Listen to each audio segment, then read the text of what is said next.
반갑습니다. 네, 벌써 우리가 사순절 세 번째 주를 맞이하고 있습니다. 예수님이 이 세상에서 어떻게 사셨고 또 어떤 길을 걸어가셨는지 우리가 깊이 묵상하고 또 그 길을 따라갈 수 있는 남은 사순절기가 되기를 바랍니다.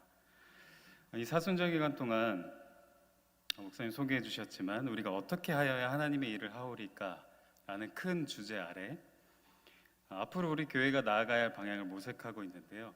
제가 맡은 부분은 몰라큐 라이프 소그룹 공동체입니다.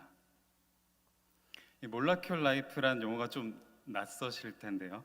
이따 제가 다시 설명을 드리겠지만 우선 지금은 관계성에 대한 이야기를 한다 이렇게 생각해 주시면 될 것 같습니다. 오늘은 이런 순서로 말씀을 좀 전해보려고 합니다. 우선 현대사회에서 겪는 관계의 위기를 좀 이야기하고요. 그리고 두 번째로는 관계에 대한 우리의 사고방식을 좀 바꾸는 이야기, 이때 몰라큐 라이프에 대해서 좀 설명을 드리겠습니다. 세 번째로는 관계하는 하나님에 대해서 나누고요. 그리고 마지막으로는 우리 교회가 나아가야 할 방향, 관계하는 교회에 대해서 나누도록 하겠습니다. 우리가 보통 현대사회를 정의할 때 전통사회와 비교해서 가장 두드러진 특징을 개인의 등장이라고 얘기합니다. 이 개인은 집단과는 반대되는 개념이죠. 가족, 학교, 회사, 군대, 국가 이런 집단이 앞세워질수록 그 안에 소속되어 있는 나라는 한 사람의 독특한 개성은 묻히기 마련입니다. 현대사회는 이런 집단 속에 묻혀있던 한 사람의 목소리가 그 틀을 깨고 나오는 그런 시대인데요. 그러면서 자신의 권리를 발견하는 그리고 나의 가치를 깨닫는 그런 시대입니다. 서구에서는 이미 이러한 것들이 많이 진행되었고 우리 사회도 점점 그렇게 변해가는 중에 있습니다. 개인의 가치를 앞세우는 문화가 이 현대사회에 기여한 부분이 참 많은데요. 동시에 다양한 문제들도 발생시켰습니다. 이 진흙처럼 뭉쳐져 있던 것들이 떨어져 나가면서 흩어져 버린 쌀알처럼 다 각자 하나하나 개인으로 고립돼 버리는 현상이 일어나기 시작한 것이죠. 이것을 원자화된 개인 이렇게 부릅니다. 한 번쯤은 들어보셨을 거라 생각합니다. 여기서 원자는 물질을 구성하는 기본 단위를 말하는 건데요. 가장 기본적인 입자들처럼 대중 속에 홀로 고립된 채 살아가는 현대인을 말하는 개념입니다. 그러다 보니 현대인들을 설명할 때 빠지지 않는 단어가 외로움, 무의미, 고독, 허무함 이런 것들이고 또 갖가지 이제까지 경험해보지 못한 새로운 심리적인 질병들이 계속 발견되고 있는 그런 시대입니다. 그리고 그 어느 때보다도 스스로 목숨을 끊는 사람들이 많은 시대를 우리는 살아가고 있습니다. 그런가 하면 초연결 사회라는 말도 있습니다. 초연결 사회는 사람과 사람, 그리고 사람과 사물, 그리고 사물과 사물이 네트워크로 연결된 사회를 말합니다. 이 네트워크라는 말이 되게 중요한데요. 이미 우리 생활 속에 깊이 들어와 있는 그런 문화입니다. 가장 쉬운 예가 단톡방이죠. 예전에는 일일이 다 전화를 돌리거나 만나서 얘기했던 것들을 지금은 단톡방에 초대해서 한 번에 수십 명에게 전달할 수 있습니다. 사진도 보내고 영상도 보내고 요즘에는 심지어 세탁기와 냉장고도 네트워크로 연결되는 거 아시죠? 핸드폰으로 세탁기와 냉장고 상태를 확인할 수 있습니다. 내 신체 정보도 네트워크로 떠돌아다니고 있죠. 요즘 핸드폰을 잃어버리면 아주 큰일 납니다. 그렇죠? 일상이 마비됩니다. 별것 아닌 것 같은 이 핸드폰이란 작은 기계가 네트워크에 연결되기 시작하면서 내 모든 정보를 관리하고 또 그것으로 길도 찾고 사람과 연결되고 결제도 할 수 있는 그런 완전히 새로운 세계가 열리게 되는 것입니다. 이게 앞으로 갈수록 더 심화되겠죠. 초연결 사회로 접어들면서 사람과 사람이 면대면으로 몸과 몸으로 만나는 일이 점점 더 줄어들게 될 겁니다. 제가 지금 소개한 이 두 개념, 원자화된 개인 그리고 초연결 사회라는 이 두 개념에 더 불을 지핀 것이 있는데요. 바로 코로나 바이러스입니다. 그렇지 않아도 원자화된 개인들의 관계를 더 끊어놓고 전염성 때문에 만나서 하던 것까지도 굳이 네트워크로 하게 만드는 그런 일들이 일어나기 시작했죠. 그런 시스템들이 개발되기 시작했습니다. 예배도, 백신 예약하는 것도, 음식을 배달하는 것도, 출입국 심사까지 다 네트워크를 통해서 하는 그런 초연결 사회의 특징을 가속화시켰습니다. 교회도 그 영향을 고스란히 받을 수밖에 없었는데요. 그동안 교회마다 나름의 전통을 가지고 이끌어왔던 여러 모임들을 이어나갈 수 없게 되었습니다. 그 기간이 2년 이상이었잖아요. 모임들이 사라지니 성도들도 많이 줄어들게 되었습니다. 코로나는 사람들이 한국교회의 미래의 위기를 진단하면서 여러 가지 예상을 내놓았었는데 그런 일들이 일어날 것이라고 예측했던 것을 5년 이상은 앞당긴 것 같습니다. 자, 지금 제가 방금 말씀드린 원자화된 개인, 초연결 사회, 그리고 코로나 바이러스로 인한 변화, 이 세 가지가 우리 시대의 관계를 많이 변화시켰습니다. 특히 몸으로 모이는 것이 상당히 중요한 우리 교회 공동체에게는 이것이 큰 위기라고 할 수 있겠습니다. 자, 그런데 좀 뻔한 말이지만 위기는 항상 기회가 될 수 있습니다. 위기 자체가 기회라기보다는 위기는 마치 갑자기 들이닥치는 태풍과 같아서 고여있는 물을 요동치게 해서 물을 맑게 하고 꽉 막혀 있던 것들을 한 번에 걷어내서 현실을 새롭게 볼 수 있는 그런 가능성을 준다는 것이죠. 그리고 하나님은 실제로 이런 방식들을 꽤나 많이 사용하셨던 것 같습니다. 사람들의 눈에 절망과 비관으로 임할 수밖에 없는 여러 상황들에서 하나님은 늘 새로운 가능성을 만들어내시는 분인 것 같습니다. 성경에서 우린 그런 예들을 많이 찾아볼 수 있는데요. 바벨론 포로기의 이스라엘 백성도 그랬습니다. 예루살렘이 함락되고 하나님이 머무시는 성전이 파괴되고 그리고 바벨론 땅으로 끌려왔을 때 이스라엘 백성들은 모든 게 다 끝났다고 생각했습니다. 고대인들의 사상에서 전쟁은 민족과 민족 간의 싸움이지만 동시에 신과 신의 싸움이기도 했었거든요. 우리의 여호와가 바벨론의 신에게 참패했다는 것, 그것이 그 시대를 살아가는 사람들의 상식이었습니다. 그런데 하나님은 거기서 전혀 다른 가능성을 만들어내시죠. 눈앞에 보이는 내 나라, 눈앞에 보이는 내 성전은 사라지고 빼앗겼지만 그것이 오히려 민족의 속 깊이 들어오게 됩니다. 빼앗긴 나라와 성전에 대한 열망이 마음속 깊이 파고들고 연글어서 오히려 시대의 고정관념을 뛰어넘는 그런 놀라운 변화를 일으키게 되는 것이죠. 그 결과 눈에 보이는 나라와 눈에 보이는 성전을 넘어서서 보이지 않는 하나님의 나라와 공간을 뛰어넘은 성전에 대해서 이스라엘 백성들이 생각하기 시작합니다. 다시 말해 우리 민족의 하나님에서 모든 민족을 위한 하나님으로 생각이 깨지고 전환되는 계기가 되었던 것이죠. 예수님의 부활도 같은 원리입니다. 예수님이 십자가에서 죽었을 때 제자들은 이스라엘 백성들과 같이 모든 것이 다 끝났다고 생각했습니다. 다 흩어지고 누구는 원래 자신의 직업인 업으로 돌아가기도 했었죠. 근데 성경은 뭐라고 증언하죠? 하나님이 예수를 죽은 자 가운데서 살리셨다, 일으키셨다 라고 기록하고 있습니다. 이 부활은 모든 고정관념을 깨트리는 상징입니다. 그런 고정관념을 다 깨트려버리는 하나님의 일하심을 우리에게 알려줍니다. 죽음이라는 절망 한가운데서 피어나는 생명, 우리는 그 하나님을 믿기 때문에 오히려 이 같은 위기들이 하나님의 새로운 일들을 목격하는 계기가 될 수 있다고 믿는 것입니다. 따라서 생태계 전체를 놓고 보면 태풍이 그렇게 나쁜 것만은 아니듯이 코로나가 우리에게 큰 타격을 줬지만 전체 교회라는 생태계를 놓고 봤을 때는 그것이 새로운 바람이 될 수도 있는 것입니다. 제가 오늘 얘기하고자 하는 위기를 기회로 전환할 수 있는 지점, 그 지점은 바로 관계성입니다. 관계성. 전통적인 교회의 언어로 말하면 코이노니아라고 하죠. 친교 또는 성령의 교제하게 하심.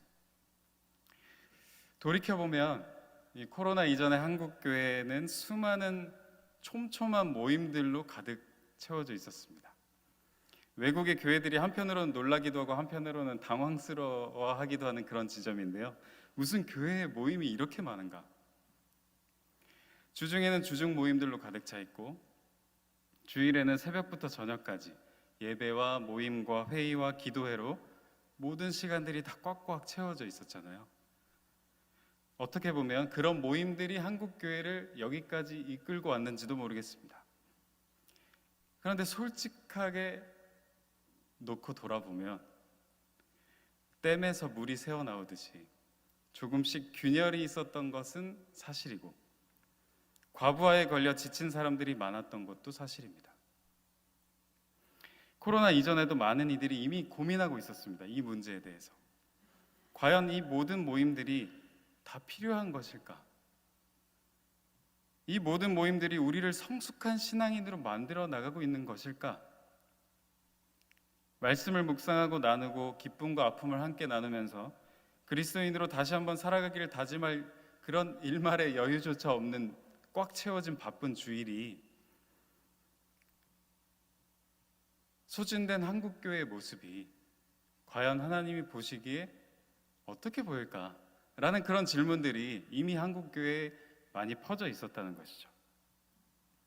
특히 규모가 조금 작은 교회일수록 청년들은 기본적으로 4-5개의 역할을 맡고 있으면서 동시에 여기서 필요하면 여기에 갔다가 저기서 부르면 저기로 갔다가 하는 온갖 일들을 감당하는 그런 일들도 있었습니다.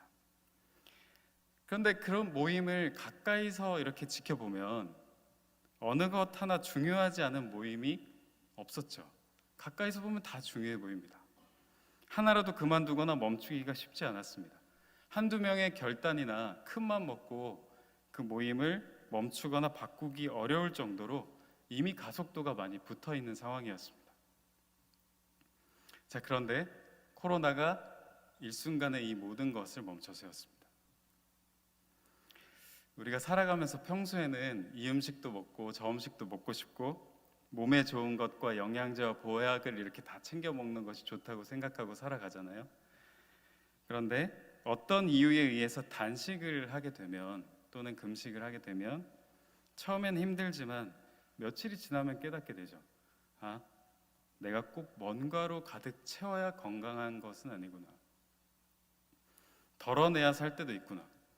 최소한의 내 몸을 유지하는 핵심적인 요소들이 있는 것이구나. 교회들도 마찬가지라 생각합니다. 코로나에 강제로 단식을 경험하고 이제 좀 뭔가를 다시 해보려고 하는 이 땅의 교회들도 코로나가 끝났다고 해서 무조건 반성 없이 이전의 모습을 다시 되찾아야 된다. 옛날만큼 다시 늘리고 채워나가야 된다.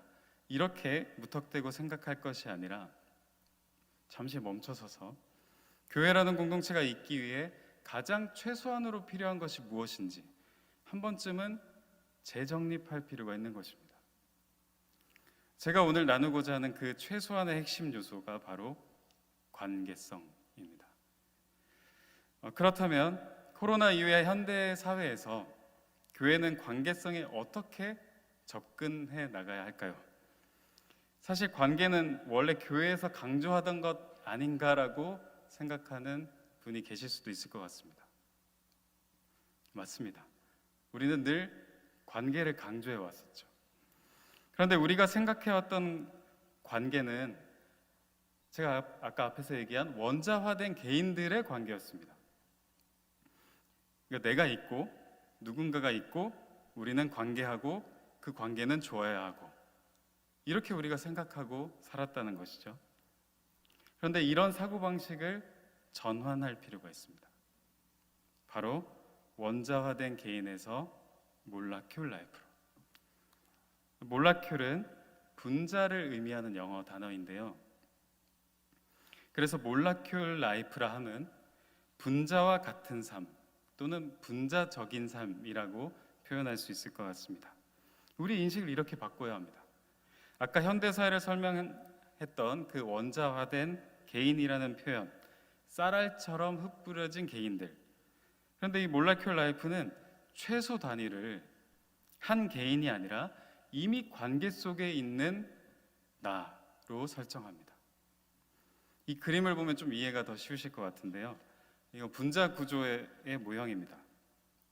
우리 눈에 보이는 모든 물질들은 더 세밀하게 파고 들어가면 마지막에 최소 단위까지 가게 되면 저런 분자의 형태를 띈다고 하죠.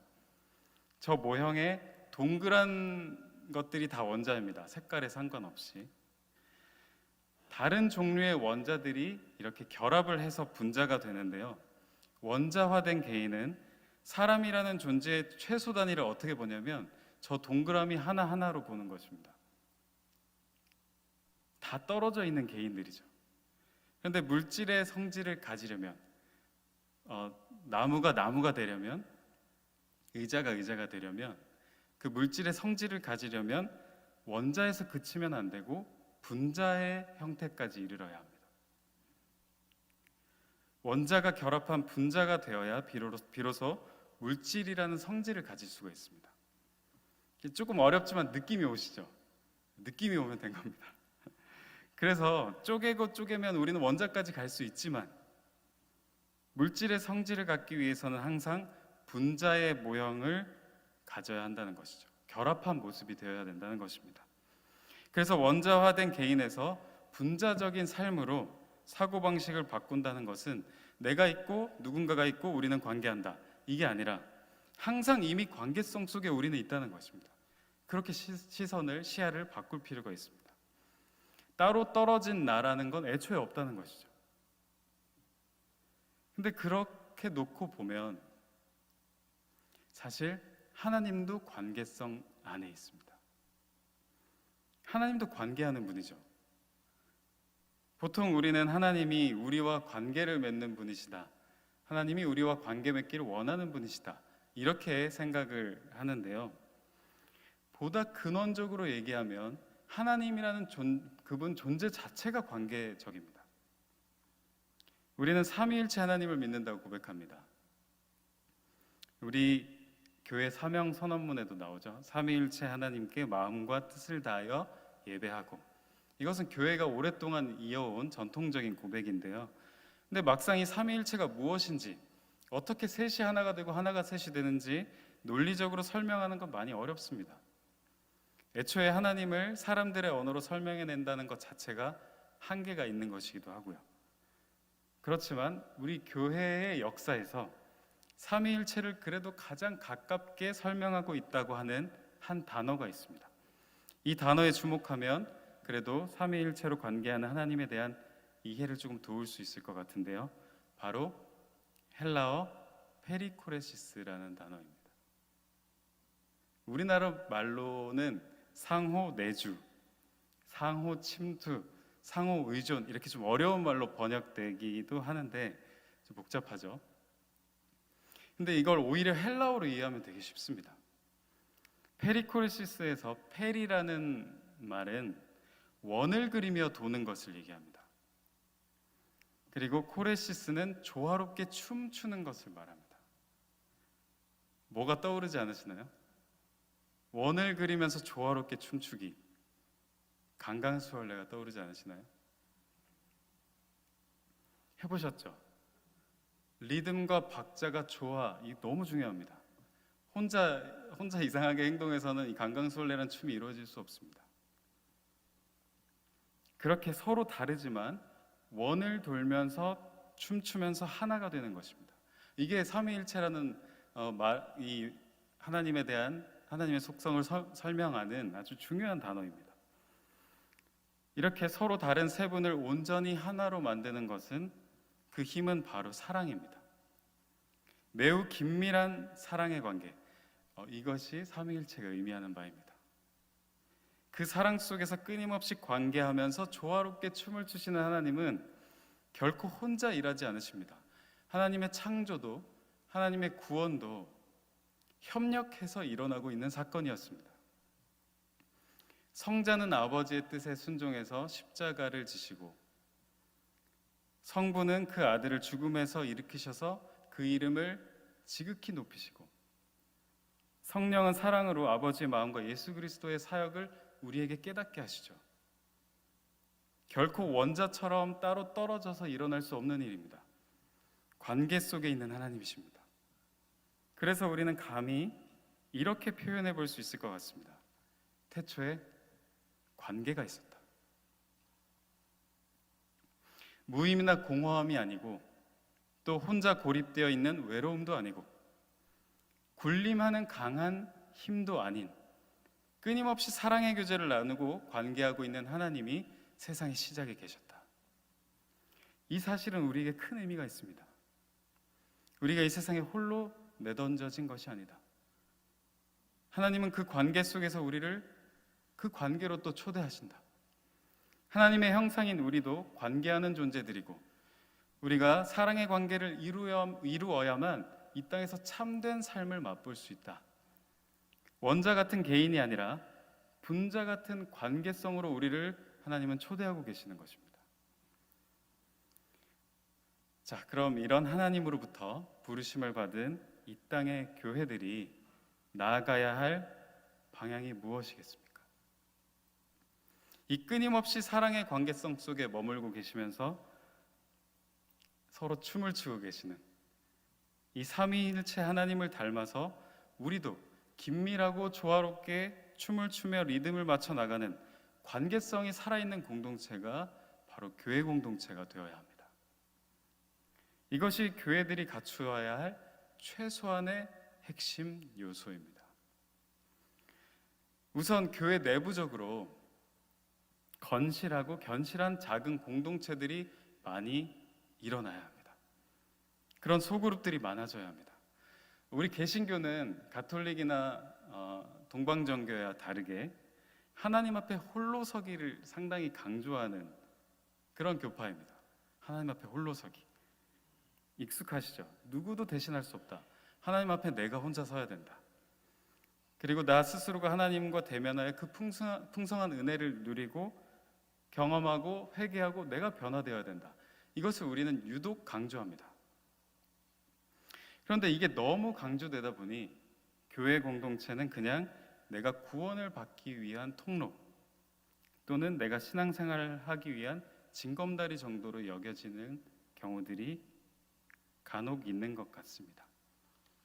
그런데 한 교회에 속한다는 것은 단순히 구원을 받기 위해 통로로 교회를 다니는 것, 그 이상의 의미를 가지고 있습니다. 우리가 다른 교회가 아니라 성답교회 공동체에 속해 있다는 것, 이 사실은 성답교회가 공동체로 함께 읽어내는 성경의 정신이 있다는 것이고, 우리 교회가 앞세우는 핵심 가치를 공유한다는 것이고, 더 나아가 우리가 함께 만나고 경험하는 우리 하나님이 있다는 것입니다. 그리고 그 경험에 비추어서 이 세상을 살아가는 것이죠. 신약에는 서신서가 많이 나오는데요, 바울, 베드로, 야고보, 요한 다 이 편지를 한 번씩은 썼습니다. 근데 이 편지들의 수신자가 누구였을까요? 편지의 수신자, 한 사람이 아니라 교회 공동체였습니다. 교회가 같이 둘러앉아서 그 편지를 읽으면서 신앙의 바른 길을 모색했던 것입니다. 이게 교회의 역사에 아주 뿌리 깊게 남아있는 것이죠. 이 말씀들, 다음 구절들을 한번 보겠습니다. 로마에서 성도로 부르심을 받은 모든 자들에게, 고린도에 있는 예수 그리스도의 이름을 부르는 모든 자들에게, 보배로운 믿음을 우리와 함께 받은 자들에게. 제가 이렇게 몇 권에서만 이 도입부를 발췌했을 뿐인데도 아주 명백하게 드러나죠. 성경은 공동체를 부르고 있는 책입니다. 공동체가 함께 읽어야 할 책입니다. 그래서 우리가 한 교회에 속해 있다는 것은 훨씬 더 적극적이고 실천적인 의미를 가지고 있습니다. 그냥 우리 집에서 가까워서 목사님 말씀이 좋아서 이런 식으로 교회에 속하는 것이 아니라 훨씬 더 적극적이고 실천적인 의미로 교회에 속해야 합니다. 그런데 그런 것을 이루어주는 것이 바로 한 교회 안에 견실한 작은 공동체들이라는 것이죠. 신약 시대의 교회 공동체는 말 그대로 명운을 함께했던 그런 사람들이었습니다. 때로는 박해 속에서 신앙의 절개를 지켜야 했으니 끈끈하게 뭉칠 수밖에 없었을 것이고, 또 한편으로는 힘의 논리로 돌아가는 제국 로마 제국의 한가운데서 하나님 나라의 가치와 복음의 가치를 드러내야 됐기 때문에 그 혼란스러움과 막막함과 답답함을 나누고 서로 위로하고 격려하고 도전할 사람들이 필요했습니다. 의지할 수밖에 없었습니다. 서로. 이처럼 성도들의 삶은 분자와 같아야 합니다. 믿음의 선한 싸움은 홀로 싸울 수 없습니다. 최소한의 믿음의 동역자가 교회에 속한 모두에게 필요합니다. 최소한의 믿음의 동역자가 없는 사람이 없어야 합니다. 실제로 코로나 시기에 교회 안에 소그룹이 잘 형성되어 있던 교회들은 그 어려움을 훨씬 더 수월하게 견뎌내었다고 하죠. 그런 작은 그러나 튼튼한 관계들을 형성하는 것, 특히나 우리 교회가 미래를 생각한다면 30, 40대를 위한 작은 공동체들을 만들기에 지체해서는 안 됩니다. 이것이 코로나 이후 우리 교회 공동체가 나아가야 할 첫 번째 방향성이라 생각합니다. 두 번째는 분자와 같이 연합된 삶을 차마 이루지 못하고 있는 사람들이 이 세상에 많이 있습니다. 사람이 사람답게 살아가기 위한 최소한의 관계조차 형성하지 못하고 이 시대를 그렇게 살아가는 사람들에게 그런 관계를 맺을 수 있는 기회와 장을 열어줄 수 있는 교회가 되어야 합니다. 오늘 본문 말씀을 한번 보겠습니다. 우리 모두가 아마 잘 아는 말씀일 텐데요.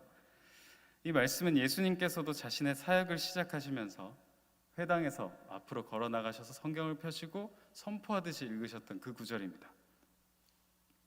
여호와의 영이 내게 내리셔서 나를 보내신다. 그런데 그 보내시는 목적이 무엇입니까? 1절과 2절과 3절을 쭉 읽어보면 결국에는 세상을 치유하고 회복하는 사람들로 보내신다는 의미입니다. 저는 특히 오늘 4절에 주목하고 싶은데요. 4절 말씀 우리가 같이 한번 읽어보겠습니다. 시작. 그들은 오래 황폐하였던 곳을 다시 쌓을 것이며 옛부터 무너진 곳을 다시 일으킬 것이며 황폐한 성읍 곧 대대로 무너져 있는 것들을 중수할 것입니다. 아멘. 무너진 곳, 황폐한 곳을 다시 세우는 정체성을 소개해 줍니다. 물론 이 본문에서 다시 세운다는 건 무너졌던 이스라엘 공동체와 이스라엘의 정체성을 다시 세운다는 의미겠지만, 그런데 오늘 주제에 비추어 저는 이것을 이 시대의 무너진 관계성으로 읽고 싶습니다. 고독사가 어느 때보다 많은 시대라고 하죠. 특히 취약계층과 의외로 청년들과 그리고 어르신들, 나의 죽음을 누구도 슬퍼하지 않고 나의 죽음을 누구도 기억해 주지 않고 나의 죽음을 누구도 바라봐 주지 않는 삶, 원룸에서 혼자 죽어가는 청년들, 이 시대 생각보다 많습니다. 그리고 깨어진 가정도 정말 많죠. 가족이라는 이름으로 같이 살고 있긴 하지만 오히려 가시처럼 서로 찌르기만 하는 가정들도 이 땅에 많이 있습니다. 하나님의 형상으로 삼위일체 하나님처럼 그 조화로운 사랑의 관계성 속에 같이 춤추며 같이 누려야 할 존재들이지만 최소한의 관계들마저 다 상실해버리고 이 땅에서 흩어진 쌀알들처럼 원자처럼 혼자 내던져진 사람들이 너무도 많은 시대입니다. 이 시대의 교회가 최소한의 관계가 깨어진 사람들을 찾아가면서 그들이 공동체 안에서 건실한 믿음의 인격의 성장을 이룰 수 있도록 무너진 관계들을 다시 세울 수 있도록 도와주는 역할, 그것이 하나님의 형상을 회복하도록 도와주는 일이라 생각합니다. 예수님이 이렇게 말씀하셨습니다. 누가 내 형제고 어머니며 동생이냐? 누구든지 하늘에 계신 내 아버지의 뜻대로 하는 자가 내 형제이고 자매이고 어머니다. 이건 가족에 대한 고정관념을 깨트리는 말씀이죠. 저는 이게 이 시대 교회를 위한 말씀이라 생각합니다. 핏줄로 맺어진 공동체를 뛰어넘어서, 아니 혈연으로 맺어진 공동체에서는 비록 실패하고 버림받고 눈물을 흘리는 일들이 있을지라도, 그런 아픔들을 경험했을지라도 하늘에 계신 아버지의 뜻대로 행하는 공동체에서 최소한의 관계를 회복하는 그런 곳, 그곳이 교회가 되어야 합니다. 말씀을 정리하겠습니다. 요한복음 5장을 보면 예수님이 안식일에 베데스다 목가에 가셔서 누워있던 38년 된 환자를 고쳐주시죠. 그때 유대인들 몇 사람이 안식일에 병을 고쳤다고 예수님을 박해한다고 기록하고 있습니다. 그때 예수님께서 이렇게 대답하셨습니다. 내 아버지께서 이제까지 일하시니 나도 일한다. 내 아버지께서 이제까지 일하시니 나도 일한다. 이 말을 조금 의역해 보면 이런 의미가 됩니다. 내 아버지께서는 한 번도 쉬지 않으셨다. 내 아버지께서는 한 번도 일하는 것을 멈춘 적이 없으시다. 그래서 나도 지금 일한다. 제가 오늘 말씀드린 이 건실한 작은 공동체를 만들어 나가는 것은, 그것도 교회 안과 밖으로 만들어 나가는 것은 생각보다 더딜지 모릅니다. 여러 어려움도 통과해야 합니다. 그리고 지금이 어느 때인데 굳이 이렇게 힘들고 불편한 관계들을 굳이 공동체를 만들어야 하냐, 이런 비판을 받을 수도 있겠습니다. 그러나 우리는 담대하게 예수님의 말을 빌려서 이렇게 말해야 할 것입니다. 삼위일체 하나님이 이제까지 관계하시니 우리도 관계한다. 삼위일체 하나님이 한 번도 관계하는 것을 멈춘 적이 없으시기 때문에 우리도 관계하고자 한다. 그리하여 이 코로나 이후를 관계성으로 다시 세워나갈 수 있는 우리 교회가 되기를 주님의 이름으로 부탁드립니다.